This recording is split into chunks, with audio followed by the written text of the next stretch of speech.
but we're going to talk a little bit about what's going on in Mexico and maybe the repercussions of the U.S.-Mexico trade relations and with the rest of the world. With that, I will say that, Lalo, you're the one scheduling these folks, and this is a fantastic show. I think this is going to be a good discussion. Well, I think so, because last year, like I would say third quarter, end of the September, October timeframe, we had a guest talking about what may happen. Most of the information was still not official. It was still trying to go through Congress. But a lot of the proposals mirrored what Trump is doing here in the United States, which is being pretty aggressive on tariffs and duties going into Mexico for products, tempting countries that have free trade agreements with Mexico to a degree. But they added a list of something like 1,400 tariff items that the tariffs range from, if I'm not mistaken, maybe our guest will help us here. It's 15 through 50% or something like that. But we'll talk a little bit about that. I wanted to come in and have them on the show like now, because this is a new year. We are still in the second week of January, but as it is, and as things happen, this law came into effect here in in Mexico on January 1. I just asked our guest when that came into effect. It's very customary that in Mexico they propose something and then they do what is called a prórroga, which means I'm going to wait till later. Let's discuss it some more, and in this case, it actually did not happen that way. It's actually in effect. So I'm really happy to have Brenda and Francisco from the Cordova Law Group in Mexico, and they also are of counsel with the Braumiller Law Group here in the United States. But I really want them to come in and they are like the hot item. Every conference that I go to, it seems like they're the ones talking about this topic and Mexico and everything. So I'm really excited that they took some time this morning to come and talk to us about that. And with that, I guess, Brenda and Francisco, welcome to the show. Thank you, Lalo and Andy.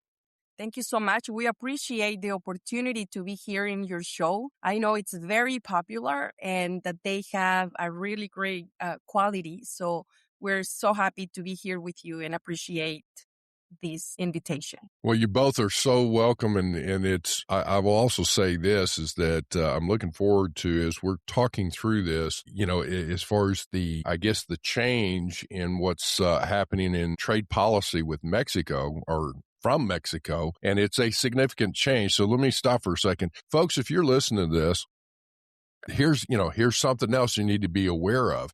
So if you're a U.S.-based company and you're utilizing the USMCA, you're still going to be in good shape. But if you're not utilizing USMCA and you're using and shipping items to or from Mexico that have components from other parts of the world that do not qualify, if you will, for USMCA, you need to listen up what's going on here, because there's a significant change on this. And some of the things that, as we look at this, Francisco and Brenda, I'm looking forward to hearing not only what's going on, but then some of the actions that we're going to need to take. I mean, I'm one of those guys that it's kind of like, I struggle to pour water out of a boot with instructions on the heel. It's just, so you're going to have to help me out here and say, okay, what do we do based on this and the impact? So why don't you start by telling us what's happened? What's the big deal? Hello, Lalo, Andy, and Brenda. Thank you for having us here. Again, it's a pleasure to be here. And I would like to begin by saying something, and that's my point of view. Maybe Brenda is not to completely agree, but I think this is like a very way to begin with. So I see all the amendments and reforms to the Mexican, I wouldn't say just the laws. I would say the whole infrastructure of the government. We have seen in the recent amendments, there are already in force amendments to our customs law, to the tariff schedule, to the federal tax code, and so other many provisions. One thing in common that I can see or I can appreciate in these amendments is that these changes are designed to collect more money. And that means that that Mexican government has created new obligations for the taxpayers and also for the importers and the exporters. But these obligations, these new obligations, sometimes are impossible to comply with. Very, very, like, for example, now importers are obligated to send photos of the people, of the staff, of the offices, of the premises, of the printers you use, of the telephones you use. So, and this is because also Mexican customs has increased the amount of fines. Before this amendment, I will say that the highest percentage of a fine was 50%. Now we have fines of up to 300%. That's crazy. That's a lot. And that's the reason why I say that all the amendments to the infrastructure is addressed to collect more money from taxpayer. And I see something very, I wouldn't say important, I would say dangerous, because it's not only the changes in the design of the laws, there is also changes in the construction or the interpretation and applications of those laws. Federal courts in Mexico are now ruling very, very different. Before, the federal courts in Mexico used to rule in favor of the taxpayer. Now it's completely the opposite. I have seen in the recent months a lot of rulings really, really absurd, with arguments that I have never seen before. So this is not only a changes in the law, but I think this is a whole politic from the Mexican government in order to collect more money that, of course, is going to use for political purposes, which is to promote the government, the politics of the government. But let's see what Brenda thinks about. Thank you. Well, I think what Francisco mentioned is right. There are big changes going on in Mexico. And let me tell you that, I mean, we don't want to get into political here, but it's hard not to do it because all of these changes are in response to how the current political situation is being handled in Mexico. Yes, the government imposed more strict rules. Yes, the courts are analyzing cases differently. And yes, the authorities are using a different criteria to control the acts of the companies and scrutinizing their operations. And they are being more strict. And like Francisco said, yes, maybe some of the requirements from the authority may be even impossible sometimes to comply with. But I think this is in response to how companies were being operating in the past. Mainly, foreign investors in Mexico were found to be in violation of the law. They were taking advantage of the importations in Mexico. They were abusing the system. They were probably not paying what they should have paid or declaring what they should have been declaring.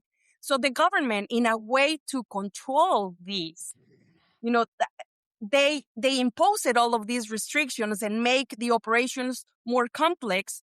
But I think we are in the process of finding and understanding how to best make sure that companies comply, but at the same time, how to continue attracting investment. Now, the current regulations, the current amendments that we have been seeing within the last semester, I think they are very tough. The government has gone beyond what they should have done. Probably there is a process for adjustment and making sure that all of the parties, from large companies, medium or small companies, they align and all of them should be beneficiated. The current government initiated all of these changes with several plans. One of them is the master plan. The other one is the Mexico plan. And the other one is the national development plan. These three plans include the strategies from the government to develop an economic scenario where there is an sustainable and an equitable or equal situation for everyone. But going back to what Francisco said, I agree with what he said, I would say yes, but I would also say that this is a process that we are going on and going through. Well, let me jump in just for a second so that letting everybody know what's been happening is that the government has implemented a series of higher tariffs on imported goods. Yes. And in particular, it seems like it's from countries that do not have a current trade agreement with Mexico, right?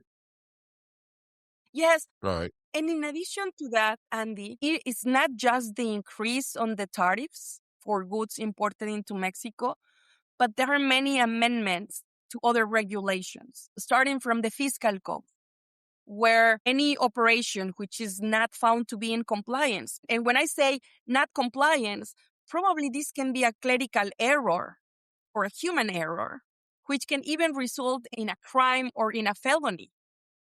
So that's, when companies say, how am I going to be able to do business if in the running daily operations, my personnel, it's very common to see these kind of errors, or because of the amount of work, it's easy to probably miss something or some information. And that can be considered a crime now under the fiscal code. There was also a relevant amendment, which is one of the most relevant amendments, if I can say that again, to the customs law. The customs law, we have this law since more than 30 years. And the most relevant amendment was just published a few months ago. More than 100 articles were amended. But I want to say that the amendment to the Mexican law, let's start by the Mexican law amendment.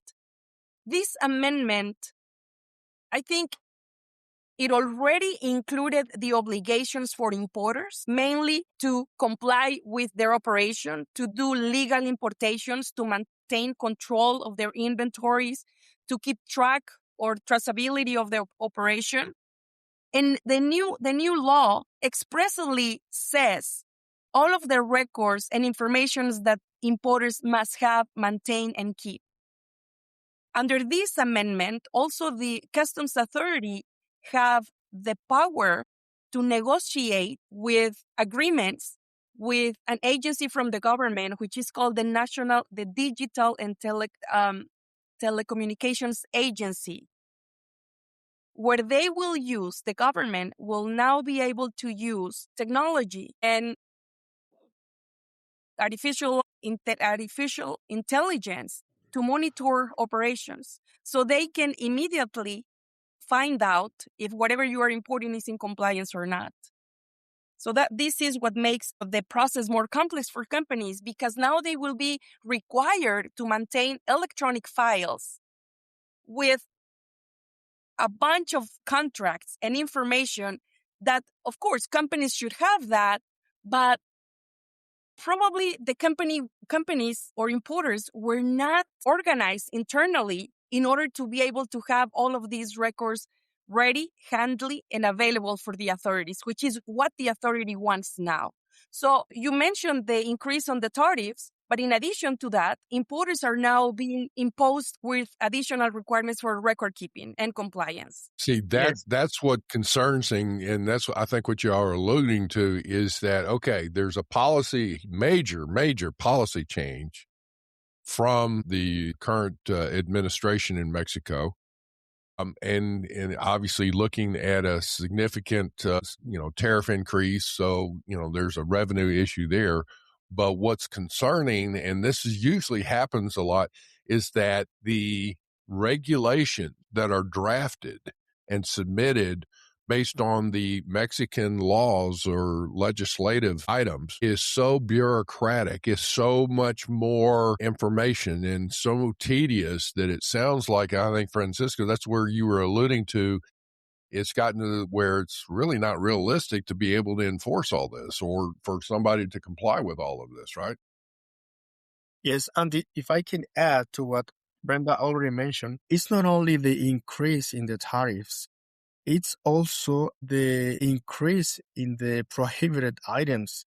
Now we have, for example, before these amendments, the companies which already have an IMEX program, the IMEX is the program that allows the company to import temporary raw materials. And now there is a list of products that IMEX companies can import temporarily in Mexico. And with these amendments, this list was reduced. So that means that now we have more prohibited goods, more goods that cannot be imported under an IMEX program. So let's say this is a less benefit for the companies. And also we have more restrictions. There is another list for the IMEX companies that contains the list of the goods that Mexican companies with an IMEX can import temporarily, but with additional requirements and conditions. And this list was increased. So what it means is that now companies have less benefits than opportunities. It is also reflected in the prohibition for additional benefits. For example, before, in order for the companies to have a whole benefit in the temporary importations, they could apply for another benefits, like, for example, the PROSEC or the Rule 8. But now Mexican Customs is like not granting this type of programs. Like, for example, the Rule 8, it's really, really hard now to obtain a Rule 8 or a PROSEC.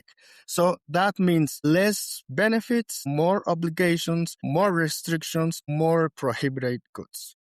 So, Francisco, let's talk about everything you just said right now and how it affects the majority of the businesses here in the United States doing business in Mexico. And I'm not necessarily saying doing business in Mexico like they're selling to Mexico, but they're using Mexico to offset the labor costs that we have here in the U.S. or resources even. I mean, there's a lot of skilled labor in Mexico that we have lost here in the U.S., like machinists and things like that they tend to outsource. And I shouldn't say outsource because the maquiladora or the IMEX program, like you were talking about, is not necessarily outsourcing. It is almost, it's your twin plant. That's what they used to be called, a twin plant.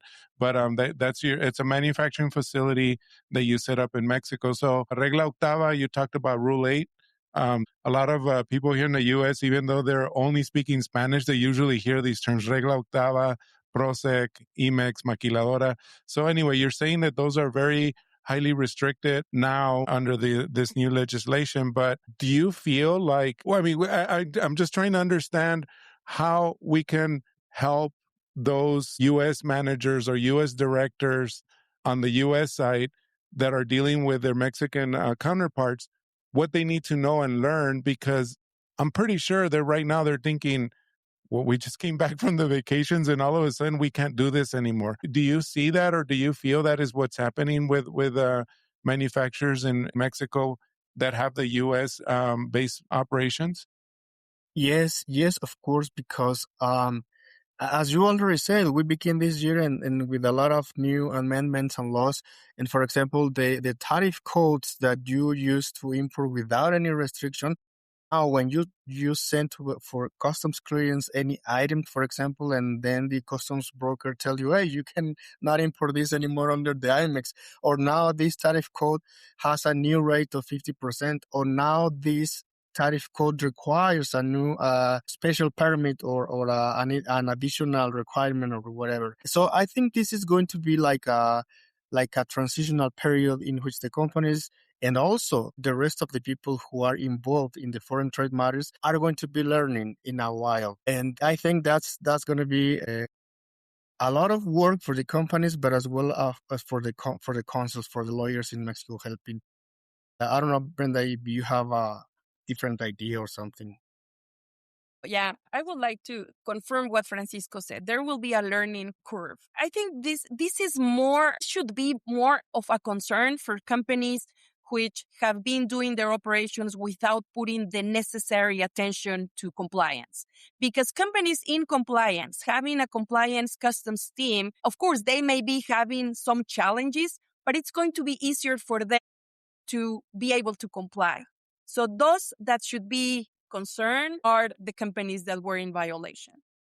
more than the other ones. But, I was looking for all of the amendments that we have been having since December. And let me tell you, we had an amendment to the fiscal code, to the Mexican customs law, to the Mexican harmonized tariff schedule, to the general rules, which explain or are like an interpretation to the customs law. And I can name you even the different dates.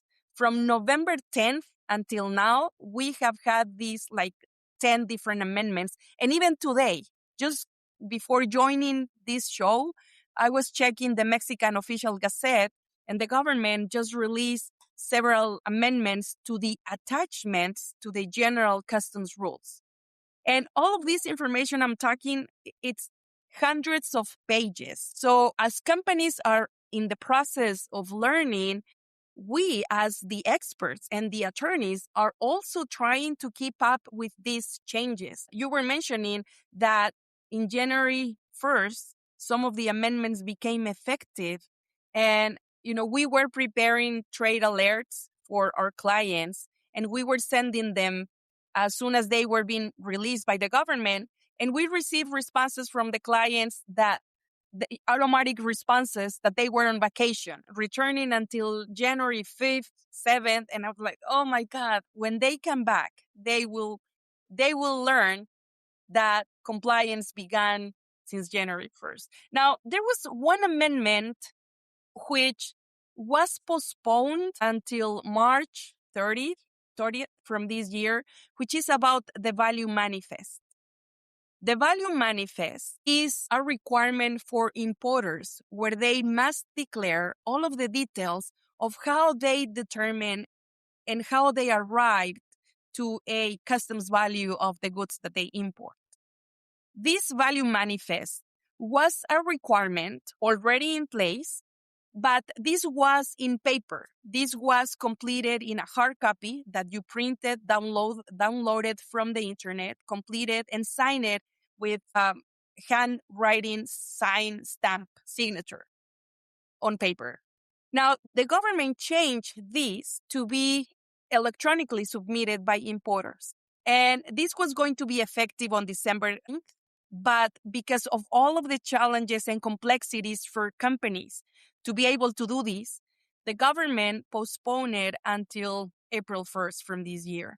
Now, the value manifest, and this is also what I want companies to be aware of, is that the value manifest is one of the examples of the requirements for importers. But importers were relying most of their operations on the Mexican customs brokers. So when you went and visit a company and you said, I want to see your value manifest, I want to see the pedimento, I want to see your compliance with your inventory, your contracts, payments, the response from the majority of clients was, I need to ask my customs broker. I need to reach out to the broker and see what records and files he has from my operations. So now the government said, wait a minute, importer. You are the one that should be directly responsible. You do not need to rely or have the broker do everything for you. So that's also what is part of the learning curve for companies, because now they have to implement and they must have experts in-house, so that they can be able to help the company comply with all of the regulations. It was very common for us to speak with the general manager for customs, the import and export compliance companies, and sometimes they were not even aware that there were general rules for the customs law, or that there was a requirement for the pedimento about a specific operation, because they were relying on the broker.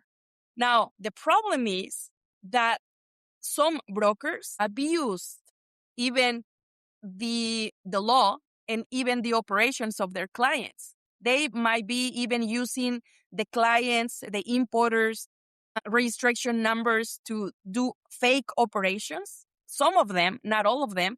And this is what also made the government be more strict for importers, but also for brokers. Many customs brokers in Mexico are being adversely and severely affected by these new regulations, because now the importer has to be in compliance, but also the broker must be aware of the importer's compliance. The broker even must have like the photos, pictures, or details of the operation. So you ask, what should companies do? What are the recommendations? How can they help, prevent violations from their operations? So I think one of the recommendations would be to train their personnel, to be aware of all of these changes, to implement internal audits. All of these recommendations that we hear in the conferences at the end of, each presentation. Train your personnel. Keep your records in order. Do internal audits. And all of these, be aware of any amendments and updates. Do not rely on the brokers for the broker's responsibility, because now the importer is also on the spot for the authority. Brenda, let me ask you a question. Is that what I'm hearing, though, is that let's back up. Is there an increase in data elements that the Mexican government is asking for now, or is this more of information that was normally maybe provide post-entry they're asking for it in the release process? Yes, there is more data, more information that companies must have in their files. There's something that even the law calls the electronic file for the importer. This file must have all of the information about the transaction, starting with the pedimento, which is the Mexican entry summary form, invoice, payment, origin, any bonds or compliance with international standards obligations. And now the authority said, in addition to this, your electronic file must have evidence that the operation is actually a real operation, that there is not a fake operation. So now the authority said, I want you to prove to me that the operation is a material, legally speaking, operation, that there is a materialization of the operation, that the authority and the government can be able to trace from A to C that the parties, the buyer, seller, transportation company, or any other service provider, that they actually exist, that there was a payment. So that's where, Francisco, you were alluding to earlier, and I think this is, Brenda, what you're hitting on is you're having to take pictures of staff and of your printer and those kinds of things. Is this going on where you have to do this and supply this information on every shipment, or is it as they requested and then you're doing this?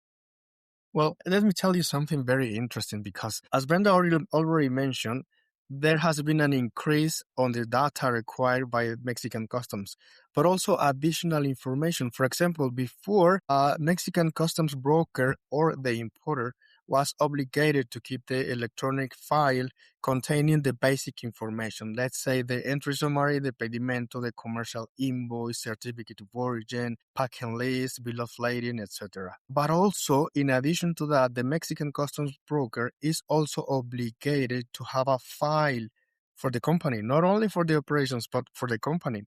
And in this file for the company, the Mexican customs broker is obligated to keep pictures of the company, pictures of the personnel to show that this is real, that a real company, that this is not fake, the commercial invoice of the assets that you use in your foreign trade operation. For example, if you use a printer or a phone or I don't know, whatever the company I can imagine, for example, the file for an MX company which have I don't know, 200 assets, machinery, equipment, and a lot of stuff. I don't imagine the Mexican customs broker keeping all this information. So that is the reason I started this chat by saying that some of the requirements are just absurd. And one of I see a lot of risks. But one of them is that, for example, in this creation of the file of the company that the Mexican customs broker is obligated to carry out, is that at the end, Mexican customs foreign trade rules says, and in addition to that information, the Mexican customs broker can require the company whatever document, whatever file, whatever information the Mexican customs broker believes is important. So this is so open. This is so wide, the requirement. But the most dangerous thing is that is the Mexican customs broker who is going to define which is necessary and which is not. Yes. So, And Francisco, let me ask you real quick, just to, I guess, try to understand. So, like, let's say here in Juarez, across the border from El Paso, there's a lot of manufacturing companies that, well, there's several that do major appliances for the household, like a refrigerator. And let's say they're manufacturing a refrigerator. What you're telling me is that they need a picture of every single assembly line, machine, I don't know, whatever that it's required to put together that refrigerator? Yeah, according to the recent amendments, yes, that That's a would be lot. necessary. Yeah, I've been in those manufacturing companies, like the metal stamp machines, and no way. I mean, wow, that is really a lot. Yeah. I can imagine, for example, for the Mexican trade companies, those companies that import finished products in order to be consumed in Mexico or to sell in Mexico. That is not so complicated because these type of companies don't use a lot of assets, don't use a lot of company. They just need a small office with the necessary personnel to import the goods and to sell them in Mexico. But, for example, in the manufacturing companies, that's going to be because I have seen very huge companies, very, very huge, that uses a lot of, mainly in the technological sector. There are a lot of companies that use a lot of equipment and machinery, and some of them are really, really small. I don't know. That's going to be crazy.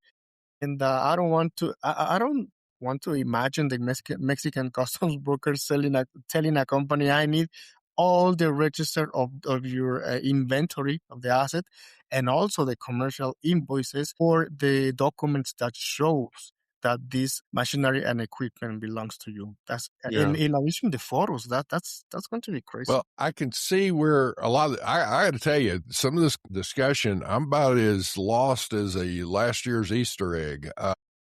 I think that we've got to get where, what do you do? I think there's some basic fundamental items here where obviously your valuation issue is like whatever you get put on your commercial invoice, it sounds like you've got to now also have details on the backup. How did that valuation, how was it derived? Is it a transaction value?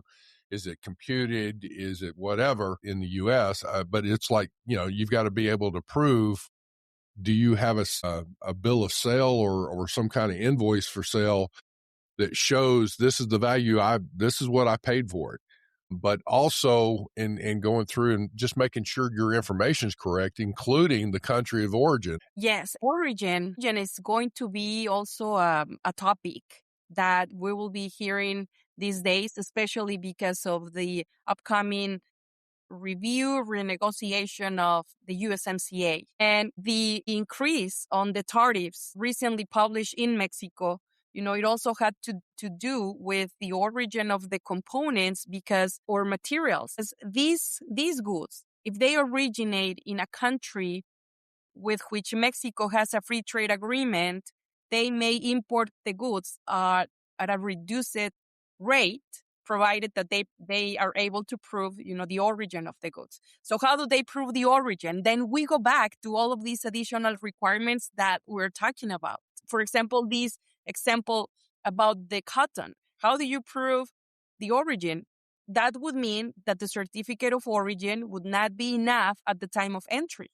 What additional information? Maybe lab analysis about the DNA of the cotton, or what other records? Something that also has been causing a lot of concerns are the contractual agreements between Mexican importers and their providers, even from customers, suppliers, service providers, transportation providers. Contracts for, Francisco talked about the photos, but also the government wants to see the purchasing contract for the material, the machinery, and the equipment that you have for those assets. They want to see that you actually have, if you have an IMEX, a maquiladora operation, the government wants to see the maquila contract. Of course, but these contracts, they supposed to already be in place if you are Right. doing business. So how do you contract with other parties? Normally, you would say, or maybe the government imagine that everyone has contracts. But in reality and in practice, we have many clients that they don't use contracts. They instead use purchase orders, or even maybe by an email. They Well, a buy purchase order something. is a contract, but it's not a full-fledged with all the different clauses necessarily and Yes. all of that. But so would a purchase order satisfy what the Mexican government now is looking for, or they want a formal contract? Well, that's a good Or do you question. know? And that's what we have been discussing with clients, because a purchase order, we have to, step aside from customs regulations, because that's what the customs regulation says, contract. And there are like a list of 8 different contracts that they now want to see for everything. But we have to step outside these regulations and then move to other laws, other areas of the law, such as the civil codes or contract law, and understand what a contract is from a legal standpoint. Because the civil code in Mexico says that a contract is an agreement between 2 parties where there is a consent and where the parties, agree, and there's a purpose and an object of the agreement. And if you say an email, moreover, a purchase order implies a contract because there is an agreement between the 2 parties. And then by selling, paying, sending, you are expressly Exercising presenting that your contract. consent. Right. Yes. And so But your I guess to that question point, about, but Brenda is, all right, let's just say that there's an email or, quite frankly, you could do something online. I'm going to order a product from a Mexican manufacturer. That customer order that I do, if I do it online, that's in a sense a contract. It's like I'm yes. agreeing to buy that product for the purchase price or the price you're offering. That's the contract. Let me ask, so far this is, a lot of things have been new, but I guess, does that satisfy the requirement to say, well, customs wants to see a contract in this transaction? I guess here's where I'm trying to understand this with these changes. The implication for administrative, quite frankly, it's a nightmare, is very large here with the regulations. And so it sounds like with these changes, it's kind of like you got a big change. There's a lot of dust in the air. You got to let this settle and see how this is playing out. But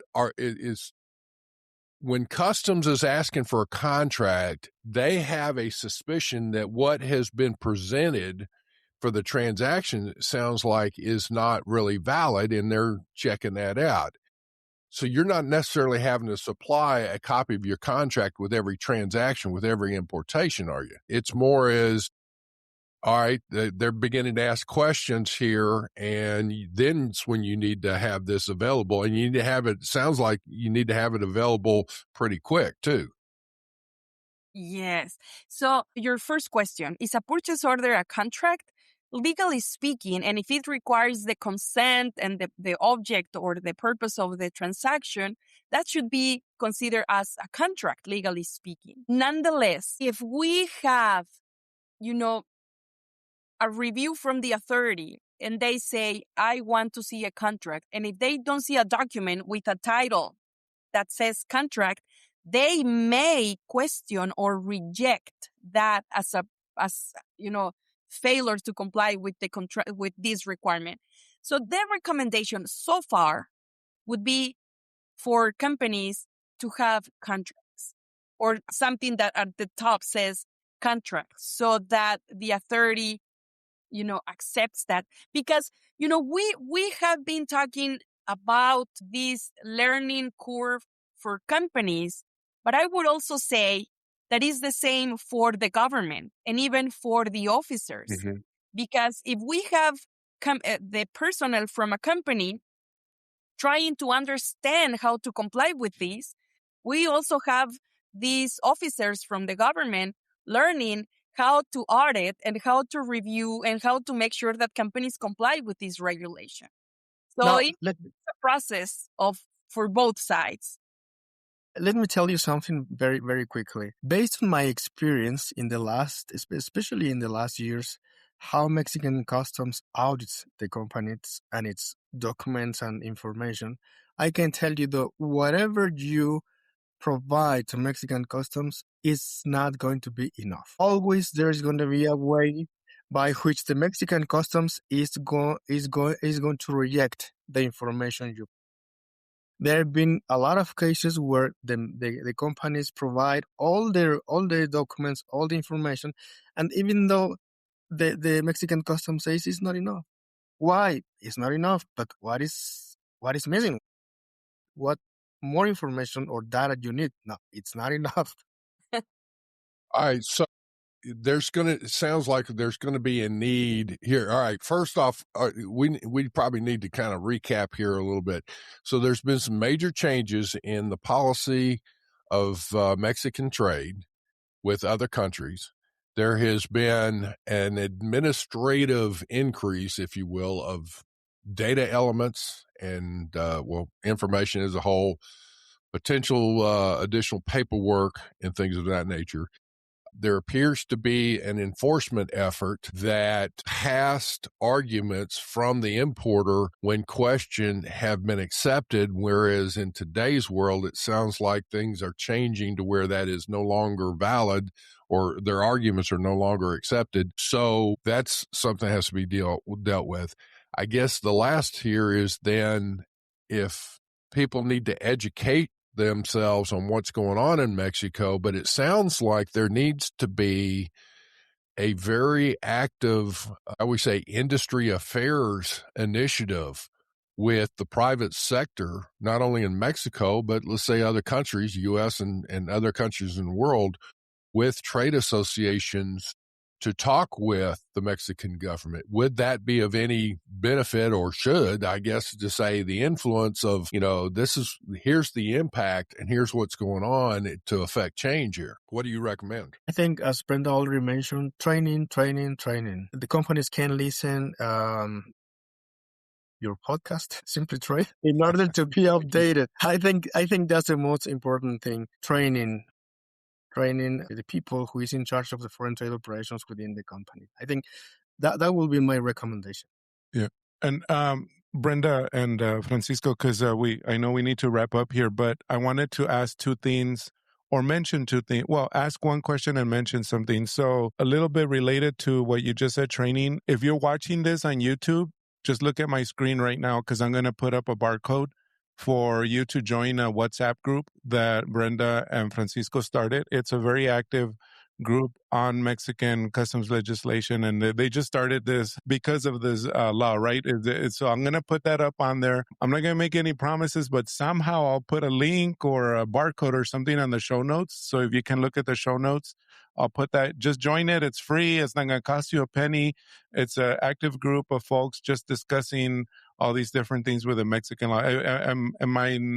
Am I correct about that? That's what that group is for, right? Yes. Okay. It's okay, a WhatsApp great. group where we publish okay. trade So the second thing I wanted to mention, and I guess we can use this as closing unless there's other things you might want to discuss, but I'm looking at this as Claudia and her Sheinbaum is Miss Claudia Sheinbaum. No disrespect to her at all. I actually respect her a lot. I think she's playing the game quite well. I think she's playing it better than the Prime Minister of Canada. I think she's putting herself in a position where she can negotiate. There's a saying here in the U.S. is don't hate the player, hate the game. I don't know if you guys understand that analogy in Spanish or not, but la bronca no es conmigo sino el juego, ¿verdad? Something like that. I guess that's the best way I can translate it. But she's playing the game quite well, in my opinion.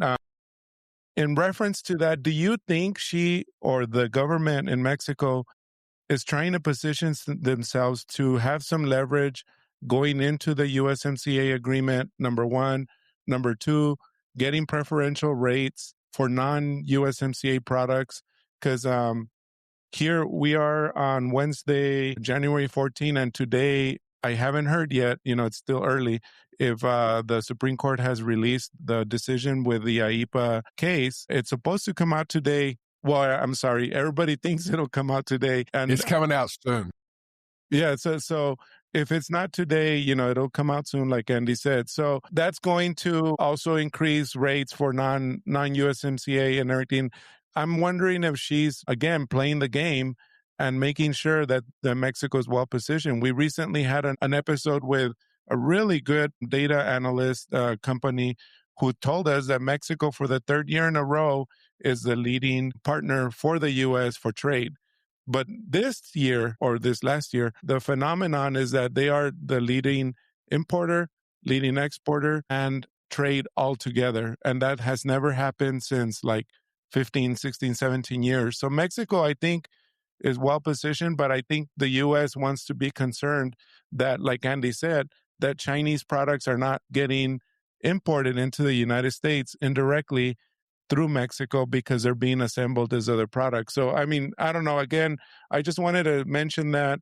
I don't know if that's a good closing or not. If you all want to say something else, that's fine. But I kind of wanted to get your opinions on that. Very quickly, if you allow me, President Trump yesterday just said that they don't care about the USMCA. They say, I don't need Mexican, I don't need Mexico, and I don't need Canada. It doesn't matter what they. So, but I think, Lalo, your comment is correct. Mexican government is like playing a good game. And I think one of the main issues here are precisely the products coming from China. And going back very quickly a little bit on this previous question regarding the origin of the goods, before all these changes in Mexico, for example, if a company imported cotton from China and the cotton suffers a substantial transformation, a change in tariff classification, that considered like originating from the USMCA region. Now there are more restrictions now, especially for the textile sector. If the finished product, if the company wants to qualify as originating the finished product, the raw materials needs to be originated also. That means the cotton must be Mexican or Canada origin in order to qualify as originating. So rules are changing, a lot of things, a lot of amendments, and let's see what happens in the next coming months. Brenda, I don't know if you want to add something. Yes, Trump said that the USMCA is irrelevant for the U.S. Agree? Claudia Sheinbaum is playing a good game here. I think she's really a tough woman. I'm proud for having her as a president in Mexico, despite of some things that we hear and listen about the new political system and the political party in power. I want to say that this is a time for companies to keep up with their compliance. They must be aware that regardless of the USMCA renegotiation review about these amendments to the law, companies must be just in compliance. And to do that, they must train their personnel, be able to learn about the updates, all the ongoing changes that are taking place in Mexico. And something that Francisco said that I agree with him a lot is that sometimes what you provide to the government or the electronic file of the importer, whatever you have in there, may not be enough for the authority. So that's why I would say if you are using emails or purchase orders to document your transaction, I would say put a title there that says contract. Negotiate your contracts if necessary, document your transaction, and be able to prove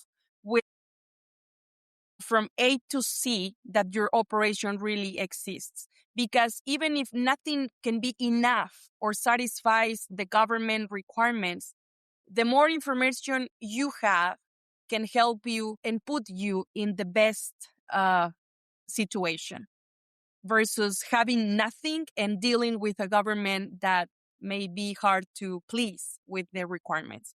So something that I hear from U.S. companies is that they don't understand why the Mexican importers or the Mexican brokers are asking them for a lot of information. And I have heard clients, U.S. companies, say that there are being nonsense requests or illogical requests from the Mexican counterparts.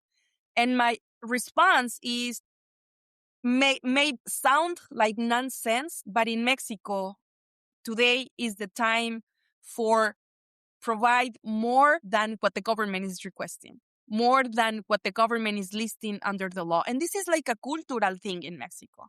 You go to the government, and if they ask you for requirement A, B, C, and D, you take E, F, G, H, A, and all of the whatever else so that you can be in the best scenario possible. Let me ask this. Is there a scenario here? We've been talking a lot about Mexican imports. Is there the same level of scrutiny from Mexican customs on Mexican exports? No. No. Okay. So so on the Mexican import side of things, let me ask this then, is that if somebody, let's say I'm a U.S. company, I'm sourcing from a Mexican manufacturer, do I need to do anything as far as or Mexican exports to drill it down a little bit further, say where Mexican manufacturer are you sourcing your goods from? Because in the U.S., I know that there's a lot of the issues of country of origin with the components. Is there a two-way communication here as far as being able to get that information as well? Are Mexican companies willing to work more with U.S. companies based on what's happening with the tariffs? I will say the main focus for Mexican governments is the importations into Mexico, and that is because there is different taxes to collect, like, for example, the general import tax, the value-added tax, and also the merchandise processing fee, and as well as countervailing duties if apply. And for the exportations, the rates are zero for all the tax involved. So that's the reason why Mexican custom doesn't care about what you export, because there is no one penny to collect there. So Yes. I think that's the main reason. Yes, and even these changes to the law, they talk about electronic file for importers or invoice for importers. So it's more the control in Mexico. There are not many export controls.